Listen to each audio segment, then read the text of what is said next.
ఒక అధికారంలో ఉన్న ఒక పార్టీని ప్రశ్నించాలన్నా ఎదిరించాలన్నా గెలిచిపోయిన తర్వాత అయితే అంతకుముందు అధికారులు ఉండే వాళ్ళని ప్రశ్నించడం ఓకే. ఏమీ లేనప్పుడు కూడా నేను ఏమాత్రం భయపడకుండా జగన్మోహన్ రెడ్డి అవినీతి అరాచకాల్ని దౌర్జన్యాల్ని గ్రూపు రాజకీయాల్ని గురించి కూడా తిరుమల గురించి కూడా నేను ఏమాత్రం భయపడకుండా నాకు ప్రాణాపాయ స్థితి ఉన్నా నాకు థ్రెట్ ఉన్నా కూడా నేను ఏమాత్రం తగ్గలేదని మీ అందరికీ తెలుసు. కాబట్టి నేను ఏది మాట్లాడదలుచుకున్నా నీతి నిజాయితీగా మాట్లాడతాను తప్ప ఏదో స్వలాభం కోసమో సొంతంగా ఏదో దాంట్లో నేను లాగాలనో మాత్రం కాదు. నేను ఎప్పుడూ రాజకీయాల్లో లేను. వన్స్ జగన్మోహన్ రెడ్డి ప్రభుత్వాన్ని గమనించిన తర్వాత నాలాంటి ఒక వ్యక్తి కూడా మాట్లాడకపోతే ఎలాగా అని ధైర్యం చేసి మాట్లాడాను. సో ఈరోజు టీడీపీ కూటమి 164 సీట్లు వచ్చినందుకు ఈరోజు ఆంధ్రప్రదేశ్ మొత్తం గర్వంగా చెప్పుకుంటుంది, గర్వంగా అనుకుంటుంది కూడా, గర్వపడుతుంది. సో ఈరోజు ముఖ్యంగా నేను చెప్పే ఫస్ట్ పాయింట్ ఏంటంటే ఈరోజు అర్హత ఉన్న అర్హులైన ప్రతి ఒక్కరికి 7,000 రూపాయలు పెన్షన్ డబ్బులు వాళ్ళ చేతికి ఇవ్వడం జరిగింది. ఈరోజు ఎంపీలు కానీ క్యాబినెట్ మినిస్టర్లు కానీ ఎమ్మెల్యేలు శాసనసభ్యులు కానీ అందరూ కూడా ప్రజల్లోకి వెళ్ళి చైతన్యపరుస్తూ వాళ్ళ ఆనందాన్ని ఇస్తూ వాళ్ళకి భరోసానిస్తూ 7,000 రూపాయలు పెన్షను కొడాలి నాని కానీ పేరు నాని కానీ మా నెల్లూరుడు అనిల్ కుమార్ యాదవ్ కానీ గెలవగానే 1వ తారీఖు కూడా రాలా, గెలవగానే మీరు అది ఇవ్వండి చూద్దాం అన్నారు. ఈరోజు చెప్పిన మాట ప్రకారం 7,000 రూపాయలు పింఛన్ని వాళ్ళ ఇంటికి పంపించడం జరిగింది. 4,000 ప్లస్ 3,000 7,000 కూడా ఈరోజు ఇవ్వడం జరిగింది. మీరు కావాలంటే చెక్ చేసుకోవచ్చు. ప్రతి చోట కూడా ఈరోజు టీడీపీ కూటమి చెప్పిన మాటను నిలబెట్టుకుంది. కాబట్టి నాకు ఇంకా చాలా సంతోషంగా ఉంది ఆ పార్టీ తరపున నిలబడినందుకు. కాబట్టి ఇంకోటి ఏంటంటే రానున్నటువంటి రోజుల్లో కూడా ఏదైతే మేనిఫెస్టో ఉందో వాటిల్లో కూడా 100%, 100% కూడా నెరవేర్చబోతున్నారు. పేద ప్రజలు, బడుగు బలహీన మైనారిటీ ప్రజలు కూడా వాళ్ళు సమాజంలో తలెత్తుకొని తిరిగేటట్లుగా కూడా టీడీపీ ప్రభుత్వం చేకూరుస్తుంది. ముఖ్యంగా నేను చెప్పేది ఏంటంటే నేను ఫస్ట్ నుంచి చెప్పేది, నేను చెప్పిన తర్వాత కూడా చాలామంది మాట్లాడినారు. తిరుమల తిరుపతి దేవస్థానం టీటీడీలో పైన తిరుమల కొండ మీద అవినీతి జరుగుతుంది, అక్కడ దౌర్జన్యం జరుగుతుంది అని నేను ఫస్ట్ నుంచి చెప్తానే ఉండా. అందులో ఒక మచ్చు తునక మనం తీసుకున్నట్లయితే ఇలా చూడండి. ఇది నగిరి శాసనసభ్యురాలు పర్యాటక శాఖ మంత్రిగా కూడా చేసినటువంటి ఆర్కే రోజా. ఈవిడిది ఒకసారి మనం గమనించినట్లయితే చూడండి, Shrimati RK Roja member of legislative అసెంబ్లీలో ఈవిడ 2021 తారీఖున 20 మందికి విఐపి బ్రేక్ దర్శనాలు ఇచ్చింది. 20 మందికి విఐపి బ్రేక్ దర్శనాలు ఇచ్చింది. కావాలంటే ఒకసారి నేను ప్రింట్ తీసుకున్నా, అంటే అధికారికంగా రిలీజ్ చేసిన దాన్ని కొండ మీద నుంచి వచ్చిన ఒక పేపర్ని నేను ప్రింట్ తీసుకున్నా. మీరు మామూలుగా గూగుల్లోకి వెళ్ళి సెర్చ్ చేసినా కూడా ఇది దొరుకుతుంది.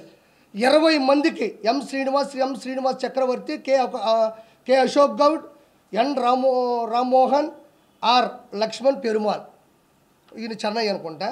మార్నింగ్ విఐపి బ్రేక్ దర్శనం on 1/12/2021 following by below names and family members.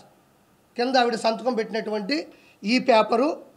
ఇంకొకటి ఏంటంటేనండి, పెద్దిరెడ్డి రామచంద్రారెడ్డి, ఈయన ఏకంగా తిరుమల తిరుపతి దేవస్థానంలో విఐపి బ్రేక్ దర్శనాల్ని 58 మందిని పంపించాడు ఒకటే రోజు. 58 మందిని ఒకే రోజు విఐపి బ్రేక్ దర్శనాన్ని పంపించినాడు. చూసుకోండి ఒకసారి. కావాలంటే ఈ డేటు కూడా చెప్తా. 2024 2వ నెల 12వ తారీఖు doctor P Ramachandra Reddy MA PhD.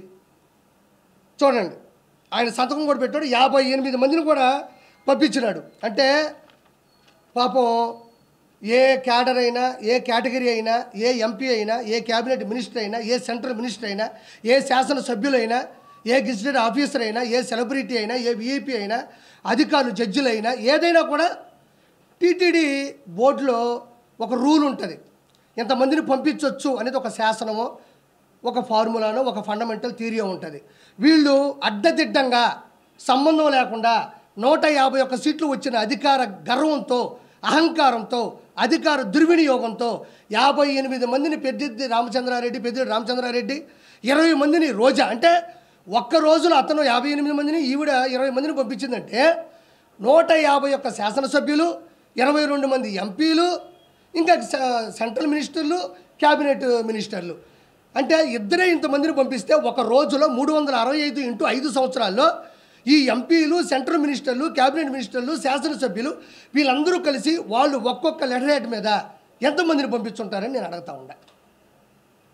ఒక రోజులో 20 వీపీ బ్రేక్ దేశాలు పంపిస్తే ఒక పెద్దిరెడ్డి రామచంద్రారెడ్డి 58 మందిని పంపిస్తే ఒక్క రోజులో అలా 365 ఇంటూ 5 ఉన్న ఈ 100 రోజుల్లో ఒక్కొక్కరు శాసనసభ్యులు వీళ్ళందరూ ఎంతమందిని పంపించారో ఒకసారి ఆలోచించండి.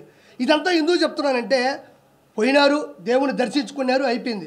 కానీ ముఖ్యంగా గమనించాల్సింది ఏంటంటే ఇక్కడ సామాన్య భక్తులు తిరుపతి నుంచి తిరుమల కొండకి నడుచుకుంటూ వస్తారు. సర్వదర్శనం అని ఉంటుంది. క్యూ లైన్లోకి వెళ్ళిపోతారు. అక్కడి నుంచి కంపార్ట్మెంట్లోకి వెళ్తారు. ఆ నుంచి దర్శనానికి వెళ్తారు.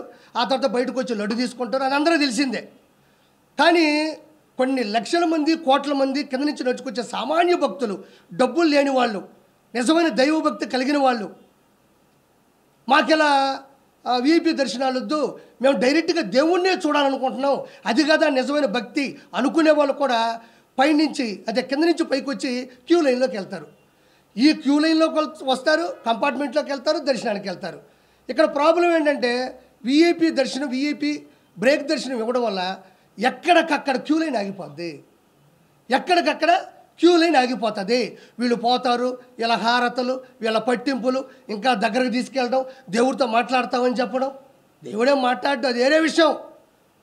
నీతి నిజాయితీ భక్తి శ్రద్ధ ఉంటే దేవుడు మనకు ఆశీస్సులు ఇస్తాడు. అధికారం అహంకారం రౌడీయిజం మంది మార్బలం అక్రమ ఆస్తులు ఉంటే జగనన్న ప్రసన్నమవుతాడు, జగనన్న కనబడతాడు, జగనన్న దర్శనం ఇస్తాడు. వెంకటేశ్వర స్వామి కాదు. భక్తి శ్రద్ధతో వెళ్తే వెంకటేశ్వర స్వామి మంచిగా ఆశీస్సులు ఇస్తాడు. ఈ విధంగా అధికార దుర్వినియోగం వెళ్తే ఆకారం ఉంటుంది తప్ప ఆశీస్సులు ఉండవు. ఈ విధంగా కొన్ని వందల మందిని వీపీ బ్రేక్ దేశానికి వెళ్ళి సామాన్య ప్రజలందరూ కూడా క్యూ లైన్లో ఆగిపోయినారు. వాళ్ళు కదలాలి కదా, ఇక్కడ క్యూ లైన్ కదలాలా, క్యూలోకి వెళ్తే కంపార్ట్మెంట్లకు కదలాలా, కంపార్ట్మెంట్లకు వెళ్తే దర్శనం కదలాలా, దర్శనం కదిలితే లడ్డు తీసుకోవాలా, లడ్డు తీసుకుంటే కిందకి రావాలా. వీటి వల్ల ఎంత ట్రాఫిక్ జామ్ క్యూ లైన్లో జరుగుతుంటుందో ఒకసారి ఆలోచించండి. ఎంతమంది, ఇంకో మాట చెప్తున్నా, మీరు చర్లపల్లిలో జైలు చూస్తుంటారు, చెంచులగూడలో జైలు చూస్తుంటారు, నెల్లూరులో చూస్తుంటారు, రాజమండ్రిలో చూస్తుంటారు, అండమాన్ నికోబార్లో చూస్తుంటారు. కానీ 2019 నుంచి 2024లో తిరుమల కొండ మీద జైలును చూశారా? ప్రజలు భక్తులు చూశారు. క్యూ లైన్ కూడా లోపల బానిచ్చేసి డోర్లు వేసేసి ఏమాత్రం మంచినీటి సదుపాయం లేకుండా చేయడం, ఏమాత్రం అన్నప్రసాదం పొంగల్ కావచ్చు, లేకపోతే సాంబార్ అన్నం కావచ్చు లేకుండా చేయడం, ఏమాత్రం మజ్జిగ లేకుండా చేయడం. అంటే ఇక లోపలికి వెళ్తారు, పిల్ల జల్లా ఉంటారు, ముసలోళ్ళు ఉంటారు, థైరాయిడ్ పేషెంట్లు ఉంటారు, షుగర్ ఉంటుంది, బీపీ ఉంటుంది, కొంతమందికి ఆస్మా ఉంటుంది, కలుదిరి పడిపోతూ ఉంటాయి. లోపల పోతే కనీసం ఫ్యాన్లు కూడా తిరగనీయకుండా చేశారు. ఇలా లోపలికి వెళ్ళిన వాళ్ళని జైల్లో ఉన్న ట్రీట్మెంట్ కాదా ఇది? తిరుమల తిరుపతి కొండ మీద వెంకటేశ్వర ఆశీస్సుల కోసం వచ్చిన వాళ్ళకి జైలు జీవితాన్ని కొన్ని కోట్ల మంది ఈ 5 సంవత్సరాల కాలంలో అనుభవించారు. చాలామంది చెప్తున్నారు, యూట్యూబ్లో మీరే చూడండి, నేను చెప్పడం కాదు, ఇది నా స్వార్థం కాదు. మీరు తొంగి చూస్తే లోపల ఫ్యాన్లు లేవు, తినడానికి తిండి లేదు, బయటికి రావడానికి దారి లేదు. అంటే ఇదేంటి జైలు జీవితం అంట. జైలు ఎంతకన్నా బాగా బతుకుతారు. ఇది అధికారికంగా చెప్పినటువంటి లోకేష్ బాబు గారి మాట ఇది. అంటే మనం ఎలక్ట్రానిక్ మీడియా ఉంటుంది, మన పేపర్లో వేసిన యూట్యూబ్లో వేసిన మాటే, అది మందే అవుతుంది అఫీషియల్.